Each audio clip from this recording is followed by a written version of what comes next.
1 Reis, capítulo 20. Depois disso aconteceu o seguinte: Acabe, rei de Samaria, tinha um palácio em Jezreel. Perto desse palácio havia uma plantação de uvas que pertencia a um homem chamado Nabote. Certo dia Acabe disse a Nabote: dê-me a sua plantação de uvas. Ela fica perto do meu palácio, e eu quero aproveitar o terreno para fazer uma horta. Em troca eu lhe darei uma plantação de uvas melhor do que a sua, ou, se você preferir, eu pagarei um preço justo por ela. Esta plantação de uvas é uma herança dos meus antepassados, respondeu Nabote. Que o Senhor Deus me livre de entregá-la ao Senhor. Acabe foi para casa aborrecido e com raiva por causa do que Nabote tinha dito. Ele se deitou na cama, virado para a parede, e não quis comer nada. Então sua esposa Jezabel foi falar com ele e perguntou: por que você está assim aborrecido? Por que não quer comer? Ele respondeu: é por causa do que Nabote me falou. Eu lhe disse que queria comprar a sua plantação de uvas, ou então, se ele preferisse, eu lhe daria outra em troca. Mas Nabote me disse que não me daria a sua plantação. Então Jezabel disse a Acabe, o seu marido: afinal de contas, você é rei ou não é? Levante-se, anime-se e coma. Eu darei a você a plantação de uvas de Nabote, o homem de Jezreel. Então ela escreveu algumas cartas em nome de Acabe, carimbou-as com o anel sinete dele, e as mandou para as autoridades e para os líderes de Jezreel. As cartas diziam o seguinte: mandem avisar que vai haver um dia de jejum. Reúnam todo o povo e ponham Nabote no lugar de honra. Ponham sentados na frente dele 2 homens de mau caráter para acusarem Nabote de ter amaldiçoado a Deus e ao rei. Depois levem Nabote para fora da cidade e o matem a pedradas. Os líderes e as autoridades de Jezreel fizeram o que Jezabel havia ordenado. Eles mandaram avisar que ia haver um dia de jejum, reuniram o povo e o puseram Nabote no lugar de honra. Então, diante do povo, os 2 homens de mau caráter acusaram Nabote de haver amaldiçoado a Deus e o rei. E assim ele foi levado para fora da cidade e morto a pedradas. Depois mandaram a dizer Jezabel: Nabote foi morto a pedradas. Logo que Jezabel recebeu o recado, disse a Acabe: Nabote morreu. Agora vai e tome posse da plantação de uvas que ele não quis vender a você. Logo que soube que Nabote estava morto, Acabe foi até a plantação de uvas e tomou posse dela. Então o Senhor Deus disse a Elias, o profeta de Tisbé: vá falar com Acabe, rei de Israel, que mora na cidade de Samaria. Você o achará em Jezreel, na plantação de uvas de Nabote. Ele foi até lá para tomar posse dela. Diga a Acabe que eu, o Senhor, estou dizendo a ele: você mata um homem e ainda fica com a propriedade dele? Diga a Acabe que o que eu estou dizendo é isso: no mesmo lugar onde os cachorros lamberam sangue de Nabote, eles lamberão o seu próprio sangue. Quando Acabe viu, Elias perguntou: você já me achou, meu amigo? Elias respondeu: achei sim, porque você se entregou completamente a fazer o que o Senhor Deus considera errado. Por isso ele lhe diz: eu vou fazer com que a desgraça caia sobre você. Vou acabar com você e vou me livrar de todos os homens da sua família, tanto os jovens como os velhos. Vou fazer com a sua família o mesmo que fiz com a família do rei Jeroboão, filho de Nebate, e com a família de Baasa, filho de Aias, pois você levou o povo de Israel a pecar, e isso me provocou e me fez ficar irado. Elias continuou dizendo: e quanto a Jezabel, o Senhor Deus diz que os cachorros comerão seu corpo na cidade de Jezreel.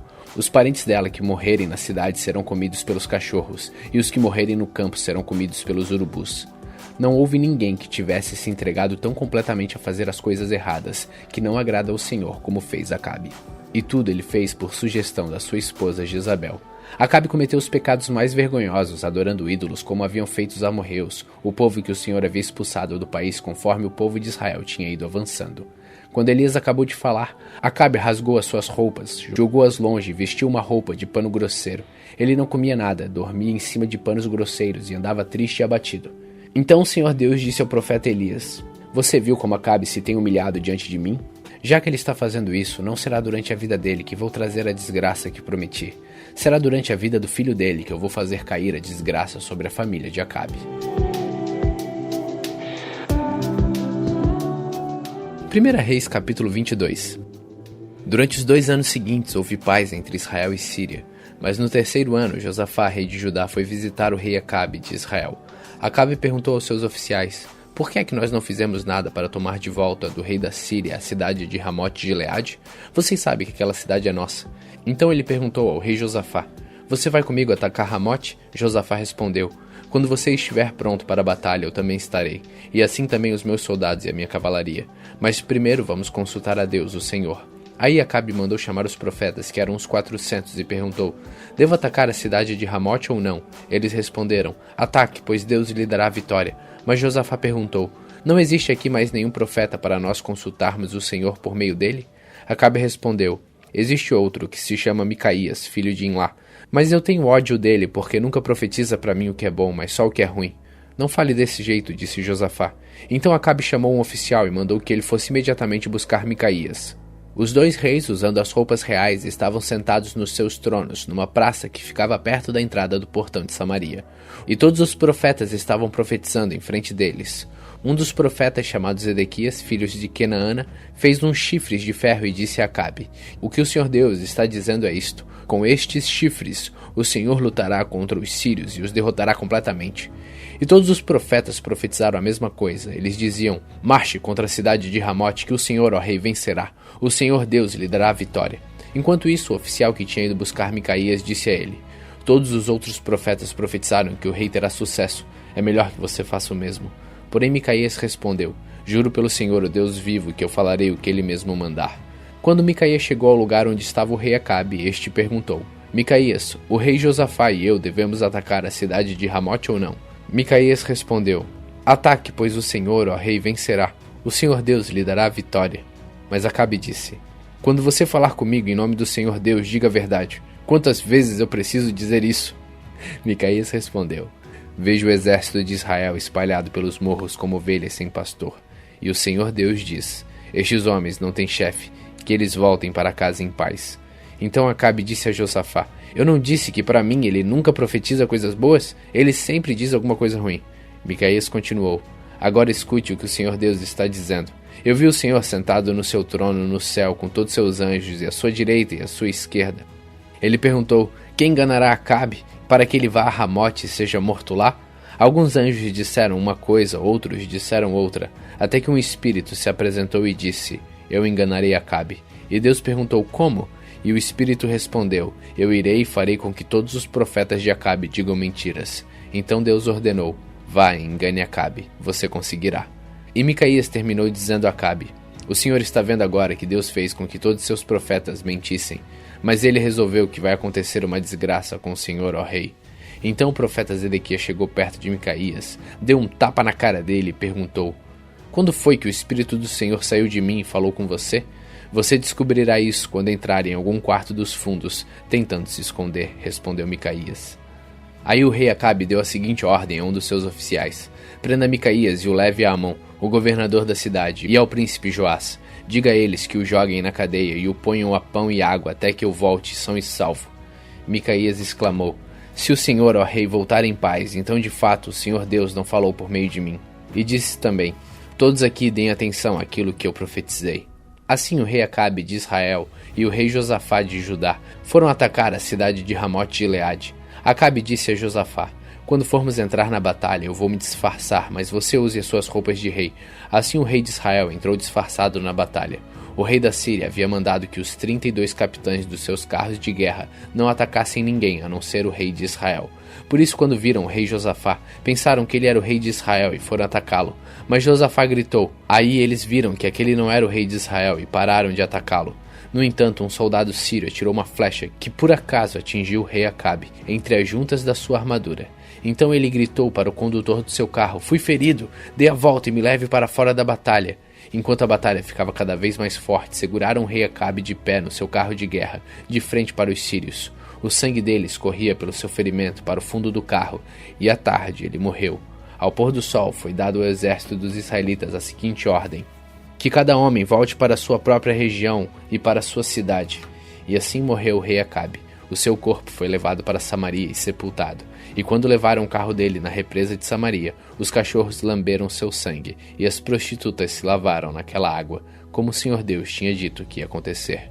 Todas as outras coisas que o rei Acabe fez, e também uma descrição do seu palácio enfeitado de marfim, e todas as cidades que ele construiu, tudo isso está escrito na história dos reis de Israel. Quando Acabe morreu, seu filho Acasias ficou no lugar dele como rei. No 4º ano do reinado de Acabe em Israel, Josafá, filho de Asa, se tornou rei de Judá, com a idade de 35 anos. Ele governou em Jerusalém 25 anos. A sua mãe se chamava Zuba e era filha de Sili. Como Asa, o seu pai, havia feito antes dele, Josafá fez o que o Senhor Deus considerava certo. Mas os lugares pagãos de adoração não foram destruídos, e neles o povo continuou a oferecer sacrifícios e a queimar incenso. Josafá viveu em paz como rei de Israel. Todas as outras coisas que Josafá fez, toda a sua coragem, todas as suas batalhas estão escritas nas histórias dos reis de Judá. Ele acabou com todos os prostitutos e prostitutas que serviam nos altares pagãos, que ainda haviam ficado desde o tempo de Asa, o seu pai. O país de Edom não tinha rei e era governado por um governador nomeado pelo rei de Judá. O rei Josafá construiu grandes navios para navegarem a terra de Ofir e trazerem ouro, mas eles se quebraram em Ezion-Geber e nunca chegaram a navegar. Então Acasias, filho de Acabe, ofereceu os seus marinheiros para viajarem junto com os marinheiros de Josafá, mas ele não quis. Josafá morreu e foi sepultado nos túmulos dos reis, na cidade de Davi, e o seu filho Jeorão ficou no lugar dele como rei. No ano 17 do reinado de Josafá em Judá, Acasias, filho de Acabe, se tornou rei de Israel e governou 2 anos em Samaria. Ele pecou contra Deus, seguindo o mau exemplo do seu pai Acabe e da sua mãe Jezabel e do rei Jeroboão, que havia feito o povo de Israel pecar. Acasias adorou e serviu o deus Baal, e como seu pai havia feito antes dele, fez com que o Senhor, o Deus de Israel, ficasse irado. Hoje, no dia 161 de nossa leitura, terminamos o livro de 1 Reis. Continue faminto, continue humilde.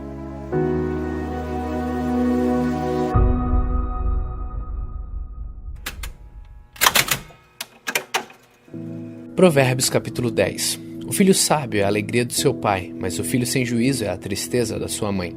Aquilo que se consegue com desonestidade não serve de nada, mas a honestidade livra da morte. O Senhor Deus não deixa que os bons passem fome, mas impede os maus de conseguirem o que tanto querem. O preguiçoso fica pobre, mas quem se esforça no trabalho enriquece.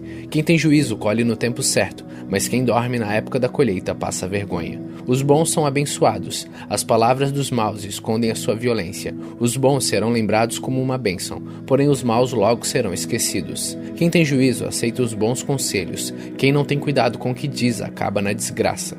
A pessoa honesta anda em paz e segurança, mas a desonesta será desmascarada.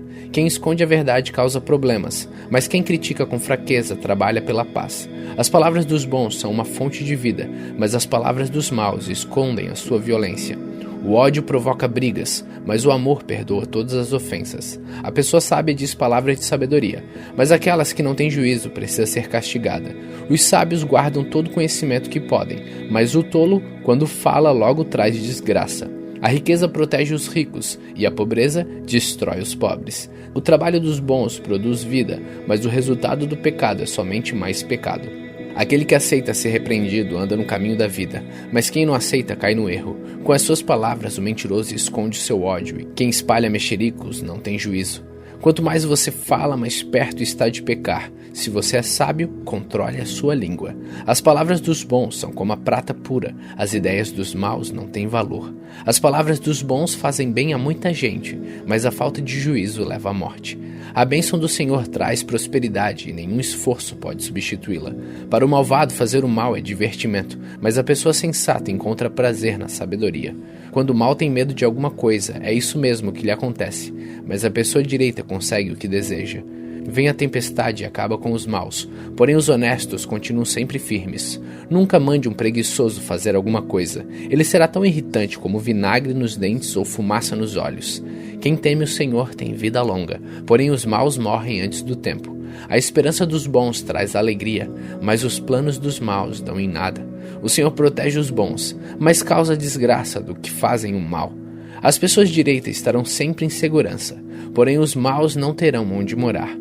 As pessoas desonestas dizem coisas sábias. Quem diz coisas perversas recebe um terrível castigo. Os homens direitos sabem dizer coisas agradáveis, porém os maus estão sempre ofendendo os outros.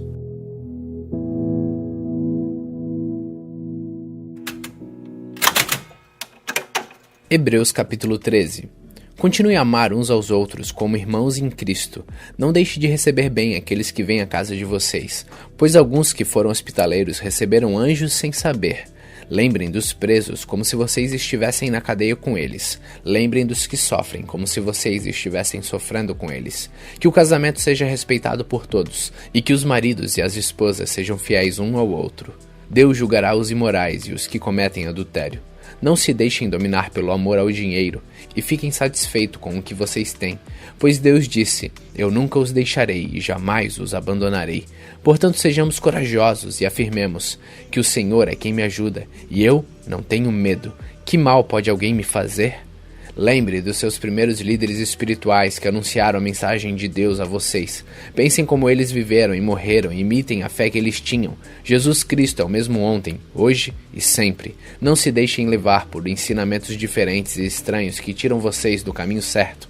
É bom sermos espiritualmente fortes por meio da graça de Deus e não por meio da obediência a regras sobre alimentos, pois os que obedecem a essas regras não têm sido ajudados por elas.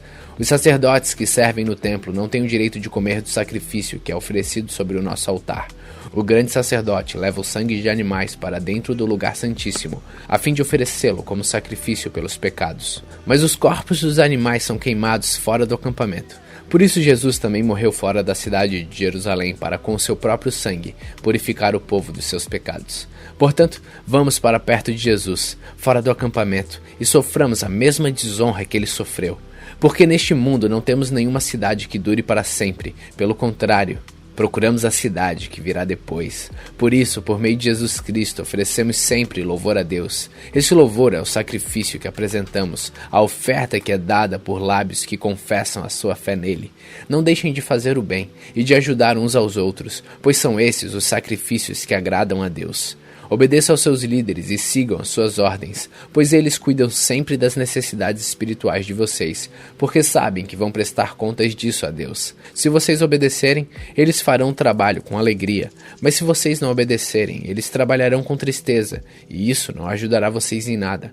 Continue a orar por nós. Temos certeza de que a nossa consciência está limpa, pois sempre queremos fazer o que é correto. E peço a vocês, de modo todo especial, que orem para que Deus me mande a vocês o mais depressa possível. Deus ressuscitou o nosso Senhor Jesus, que por causa da sua morte na cruz é o grande pastor do rebanho, e é por meio do sangue de Jesus que a aliança eterna é selada. Que o Deus de paz lhe dê tudo de bom que vocês precisam para fazer a sua vontade, e que Ele, por meio de Jesus Cristo, faça em nós tudo o que lhe agrada, e a Cristo seja dada a glória para todos sempre. Amém. Meus irmãos, peço que escutem com paciência essas palavras de ânimo, pois esta carta que escrevi não é muito longa. Quero que saibam que o nosso irmão Timóteo já saiu da cadeia. Se ele vier logo, eu o levarei comigo quando for ver vocês. Saudações a todos os líderes da igreja, daí e a todo o povo de Deus. Os irmãos da Itália também mandam saudações a vocês. Que a graça de Deus esteja com todos vocês. Hoje, também no dia 161 de nossa leitura, terminamos a carta aos Hebreus. Continue faminto, continue humilde.